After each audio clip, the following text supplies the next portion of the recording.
Amis gamers, cette question est pour vous. Vous connaissez bien sûr Activision, Ubisoft et Epic.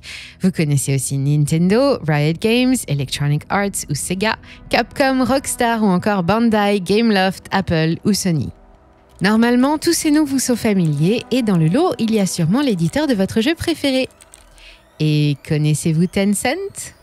Depuis environ 10 ans, cette discrète société chinoise fondée en 1998 et spécialiste des technologies de l'information, l'IT comme on l'appelle, a littéralement pris le pouvoir au royaume du gaming sans que personne ne s'en rende compte.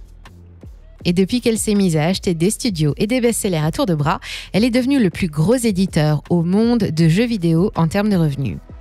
C'est que derrière ce nom, que pas grand monde ne connaît, mis à part peut-être 12 milliards de Chinois et quelques millions de traders, se cache l'acteur historique de la création de l'Internet chinois et aussi une énorme machine à cash qui a beaucoup d'argent à dépenser. Tencent, c'est avant tout le T de BAT. Avec le moteur de recherche Baidu et l'Amazon d'Asie, Alibaba, elles forment les GAFA chinoises, la sainte trinité de l'IT. Valorisée à 352 milliards de dollars américains à la bourse de Hong Kong au moment où je vous prépare cette vidéo, Tencent n'est certainement pas la plus grosse société de Chine et encore moins du monde. Et avec 114 milliards de dollars de chiffre d'affaires attendu pour 2023, ce n'est pas non plus la plus active ni même la plus rentable. Ce n'est même pas la plus solide puisqu'elle a perdu 60% de sa valeur boursière depuis 2021, un recul historique qu'elle doit à l'hostilité du gouvernement envers ces géants de l'Internet et à une Chine qui ralentit. En revanche, c'est sans aucun doute la plus puissante. Sous son image entretenue de géant de la tech et de l'entertainment, elle cultive un trésor que même Pékin lui envie, des millions, des milliards de data. Qu'elle collecte tous les jours, à chaque instant, sur des milliards d'êtres humains, de quoi filer des super pouvoirs à n'importe quel service marketing ou faire rêver n'importe quelle autorité publique. Pour le moment, beaucoup de ces êtres sont chinois, mais le nombre de données collectées par Tencent à l'étranger augmente de façon exponentielle depuis quelques années, grâce à une stratégie discrète et efficace, et surtout à un outil très puissant dont je vais vous parler dans cette vidéo. Qui est Tencent et quels sont ses projets, en particulier pour l'Europe et la France ? Deux excellentes questions auxquelles je répondrai dans quelques instants. Juste le temps de vous rappeler que nous venons de lancer un tout nouveau format sur Instagram. Tous les lundis, retrouvez sur notre page un condensé d'informations économiques indispensables pour bien démarrer la semaine. Alors n'attendez plus et rejoignez-nous via le lien en description. Bienvenue sur Money Radar.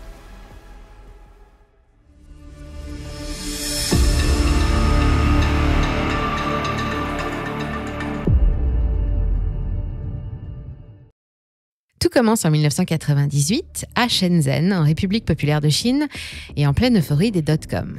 L'informatique domestique et Internet se répandent dans les foyers, et la Chine, qui ne veut pas rater le coche cette fois, a besoin d'outils sur lesquels appuyer les débuts de sa digitalisation. Tencent voit le jour en tant que fournisseur de services Internet, d'abonnements mobiles et vendeur d'emplacements publicitaires sur le web. Et à peine 10 ans plus tard, un battement de cils grâce à QQ, son application de messagerie instantanée, elle est devenue numéro 1 de la communication numérique en Chine. Au départ, Tencent ne gagne d'argent que grâce à la pub et aux options payantes de QQ, un modèle aujourd'hui adopté par d'autres sociétés spécialisées, mais elle s'est aussi rapidement assuré le monopole sur le secteur chinois de la messagerie instantanée. On commence à trouver quelques jeux en ligne dans son catalogue dès 2004, mais c'est véritablement à partir de la crise de 2007 que Tencent va faire du gaming son plus gros levier de croissance. Elle commence par acheter des licences avant de se mettre à concevoir ses propres jeux, et pour ça, rien de mieux que de s'adresser à ceux qui savent déjà faire et qui le font bien. Tencent est pris d'une frénésie d'achat de studios de production de jeux vidéo et applications ludiques, d'abord sur mobile, puis les jeux en ligne et enfin plus récemment les consoles. Encore 10 ans plus tard, elle s'est répandue partout. Vous avez remarqué des changements après la dernière mise à jour sur un de vos jeux préférés ? Vérifiez si l'éditeur n'a pas récemment fait l'objet des appétits du géant chinois. Sa filiale Tencent Games est maintenant propriétaire en partie ou en totalité de tout ce qui se fait de mieux en matière de jeux vidéo. Ubisoft, Activision, Epic, Riot Games pour ne citer que les plus connus, mais aussi d'autres pépites de la technologie en Chine et à l'étranger comme Tesla, Reddit, Discord, Spotify, Snapchat ou encore Universal Music. Vous êtes fan de Fortnite? C'est Tencent. Vous êtes fan de Pokémon Unite? C'est encore Tencent. La liste est impressionnante. Les revenus de Tencent Games dépassent ceux d'Electronic Arts et de Sony Games réunis. Le jeu vidéo lui assure un flux de revenus régulier et plus que suffisant pour investir massivement dans la recherche et le développement de nouvelles applications et de s'assurer une avance confortable sur tous les autres acteurs de Chine et même d'Asie. Mais si clairement c'est par le jeu que Tencent gagne de l'argent, ce n'est pas la source de ses incroyables pouvoirs. En 2011, elle dévoile ce qui va devenir son arme numéro 1, sa colonne vertébrale, l'origine de sa puissance qui effraie jusque dans les couloirs de Washington, de l'Élysée et même de Pékin. Elle s'appelle WeChat et c'est une révolution. Imaginez une application de messagerie instantanée dans laquelle vous pouvez aussi échanger des vidéos, des messages vocaux et de la musique, révolutionnaire à l'époque. Imaginez ensuite que cette même application vous propose aussi de commander une pizza, comme avec Deliveroo, un taxi, comme avec Uber, ou de prendre rendez-vous chez un médecin, comme avec Doctolib, mais sans avoir besoin de télécharger 500 applications. Et que diriez-vous si en plus elle permettait d'accéder à tout shop en ligne dans le monde pour commander une chemise, de streamer ou de louer des films dans n'importe quelle langue, et bien sûr d'accéder à des milliers de jeux mobiles ou sur PC. Et si j'ajoute qu'elle vous guide pour vous rendre du point A au point B comme tout bon GPS, vous permet d'accéder au moteur de recherche et qu'elle propose un espace de réunion virtuelle très pratique pour les entreprises et leur staff. Et ce n'est toujours pas fini puisque WeChat permet aussi de payer ses achats et de transférer ou de recevoir de l'argent à la manière de PayPal via WeChat Pay. Je vous présente WeChat, la super appli qui fait tout. 2 ans après son lancement, WeChat comptait déjà près de 300 millions d'utilisateurs, dont 13% à l'étranger. 3 ans après, c'est 600 millions et le milliard est atteint en 2018. Aujourd'hui, WeChat, c'est 1,3 milliard d'utilisateurs actifs par mois, dont un tiers hors de Chine, ce qui fait d'elle la 5e application de réseau social la plus utilisée dans le monde. 45 milliards de messages s'y échangent chaque jour, 60% des utilisateurs ouvrent leur appli plus de 10 fois par jour, les écoliers y apprennent leurs leçons ou rendent leurs devoirs, et 98% des Chinois de plus de 50 ans qui sont équipés d'un mobile l'utilisent quotidiennement. À leur disposition, 1 million de mini-programmes et de fonctions censées leur faciliter la vie. Pour les professionnels, c'est aussi un super terrain de jeu aux dimensions inimaginables. 80% des 500 plus grosses sociétés chinoises utilisent WeChat et ses fonctionnalités professionnelles pour organiser des événements online ou assurer leur promotion, et 72 millions d'entreprises détiennent un compte WeChat Pay. Devenu incontournable en Chine, ce couteau suisse numérique n'a aucun équivalent dans le monde et inspire les plus grands, à l'image d'Elon Musk, fondateur de PayPal, qui aimerait faire de X le pendant américain de WeChat. Ce qui l'intéresse, c'est le mix entre réseau social et intermédiaire de paiement. WeChat Pay, ou WePay, contient un portefeuille numérique capable de recevoir ou d'envoyer de l'argent vers une banque traditionnelle et utilisable pour tout payer, en caisse comme sur le net. C'est tellement pratique que les espèces ont quasiment disparu des grandes aires urbaines chinoises. Les traditionnelles enveloppes garnies de billets de banque que l'on s'échange à chaque nouvel an depuis près de 5000 ans ne s'échangent plus non plus. Dorénavant, tout se passe entre Wallet WePay. C'est instantané. En Chine, depuis l'apparition de WeChat, la vie quotidienne de milliards de personnes et d'entreprises s'organise directement depuis leur smartphone. Chaque année, le 11 novembre, pendant que la France fête la fin de la Première Guerre mondiale, les Chinois, eux, célèbrent leurs célibataires en leur offrant une sorte de Black Friday pour singles. Le principe, pour oublier sa tristesse, le célibataire doit dépenser de l'argent. Heureusement, les grandes enseignes pensent à lui et lui offrent de grosses promotions. Ces journées donnent lieu à de véritables fêtes. Elles sont très suivies par une jeunesse enthousiaste et dépensière.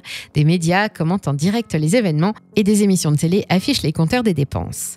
Bien sûr, les grands gagnants de ces jours de liesse, ce ne sont pas les commerçants chinois ni même les célibataires, mais les BAT, et en particulier Tencent, dont les serveurs WePay et WeChat surchauffent face à l'afflux de milliards de data extra fraîches. Tencent a beau se présenter comme un fournisseur d'applications et une régie publicitaire online, elle a un troisième métier qui la place dans la même case que Google ou Facebook. C'est un collecteur de données. Et en matière de données, elle n'a rien à envier à personne. C'est d'ailleurs ce qui lui vaut un intérêt croissant de la part de Pékin à partir de 2017. En 2023, Tencent est devenue une holding qui dirige une 60aine de sociétés et fait travailler 104 500 salariés, valorisés 352 milliards de dollars. En 2018, elle réalise 35 milliards de dollars américains de chiffre d'affaires pour 10,6 milliards de dollars de bénéfices. Et en 2021, elle encaisse 80 milliards et réalise 31 milliards de bénéfices, une véritable manne pour ses actionnaires. Elle est alors à son apogée et pèse 860 milliards de dollars à la bourse de Hong Kong. Elle continue d'acheter tout ce qui lui passe sous la main. Universal Music et le moteur de recherche Sogu en 2020 fusionnent les 2 filiales de streaming en 2021 et s'offrent une petite part de l'éditeur de jeux tchèque Bohemia Interactive la même année, mais ses résultats en 2022 reculent sous la pression de Pékin. L'an dernier, elle a tiré 55% de ses revenus de ses applications mobiles, des jeux et des services de messagerie, 26% des services associés au système de paiement électronique et 17,1% de la publicité. Pour cette année, elle prévoit 84,5 milliards de dollars américains d'activité pour 17,5 milliards de bénéfices. Elle réalise toujours 90,6% de ses affaires en Chine, mais la part des revenus en provenance de l'étranger augmente rapidement pour flirter avec les 10% cette année. Et ça, ce n'est pas anodin. C'est le résultat d'une stratégie mise en place pour tenter d'échapper aux restrictions imposées par le gouvernement chinois à ses propres géants du numérique depuis quelques temps. Tout un train de mesures qui freine considérablement leur développement et qui a accéléré en 2022. Tencent, mais aussi ByteDance, propriétaires de TikTok, Douyin et Alibaba, connaissent leurs utilisateurs mieux qu'ils ne se connaissent eux-mêmes. Alors naturellement, ils font l'objet de toutes les attentions de l'État. Internet et le numérique chinois sont placés sous l'étroite surveillance du Parti communiste à partir de 2017. Et pour faciliter la supervision, il est depuis interdit de changer de pseudo, de modifier le descriptif ou la photo associée à un compte ou à un réseau social. Jusqu'à maintenant, Pékin était plutôt tolérant avec les méthodes employées par ces stars de l'économie. Leur essor devait permettre à la société chinoise de se réformer et à l'économie de rester compétitive. Mais maintenant que la mission est accomplie, il est temps de calmer les appétits des uns et des autres, à commencer par les BAT, qui jouissent de beaucoup trop de pouvoir. En novembre 2020, le monde entier suit le récit de la descente aux enfers de Jack Ma, le patron d'Alibaba, qui s'est vu interdire l'introduction en bourse de sa fintech Ant Group à la bourse de Hong Kong 2 jours avant la date prévue. Au moment de l'incident, personne ne sait où il se trouve. L'homme d'affaires a disparu. Il réapparaît 3 mois plus tard, en janvier 2021, sans qu'on sache réellement ce qui lui est arrivé, mais il se retire rapidement des affaires en laissant derrière lui beaucoup de questions sans réponse et un avertissement. Mais Pékin ne s'arrête pas là. Craignant pour la sécurité de milliards de données qui pourraient tomber entre des mains étrangères, il promulgue la loi sur la protection des données sensibles qui entre en vigueur dès septembre 2021. Avec cette loi, il contrôle tous les transferts de données vers l'étranger. Tous les échanges sont aussi passés au moulin de la censure. En Chine, il y a des choses dont on ne parle pas. Et avec des outils comme WeChat, la tâche des contrôleurs est simplifiée, ils trouvent tout au même endroit. Le gouvernement limite aussi le temps d'utilisation des applications. Les mineurs n'ont plus le droit de passer plus de 3 heures par jour sur un jeu vidéo. Malheur aux startups chinoises qui profitent de soutiens étrangers pour éviter les obstacles réglementaires. Ant Group s'est fait couper les jambes et pendant ce temps, Didi Global, le Uber chinois soutenu par Apple et coté aux États-Unis, fait l'objet d'une enquête gouvernementale. Tencent, coté à Hong Kong, s'est vu infliger une amende équivalente à 400 millions de dollars pour abus de position dominante.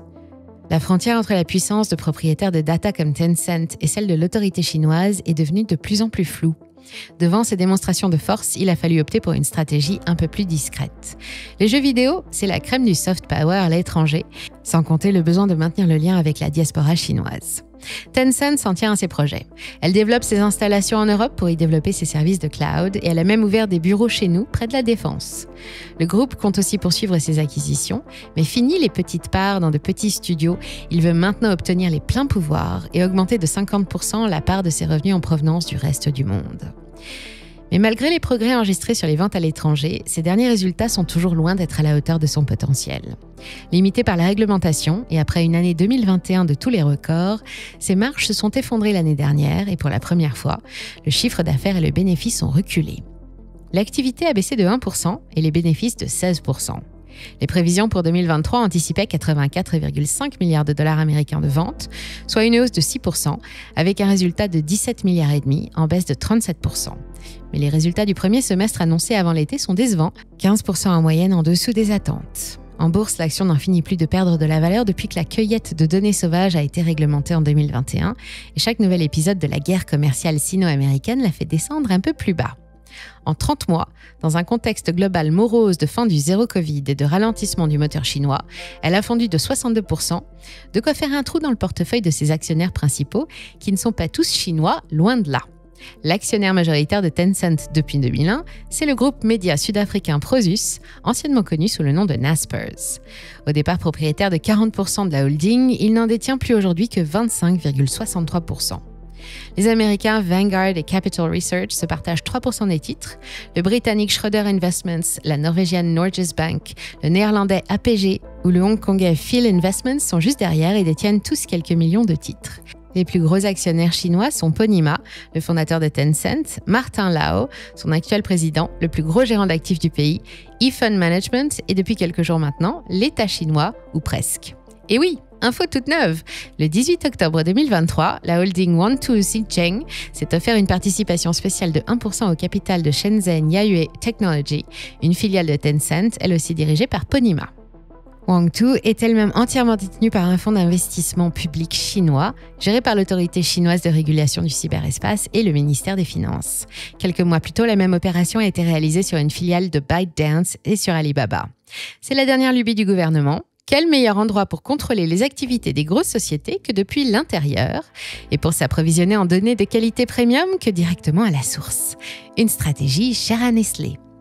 Le message est plutôt clair, Pékin n'a pas l'intention de lâcher du lest et c'est dans ce contexte difficile que Tencent va devoir boucler son année, mais avec un espoir, en comptant l'État parmi les actionnaires, on peut dorénavant s'attendre à ce qu'il lâche du lest avec quelques allègements réglementaires.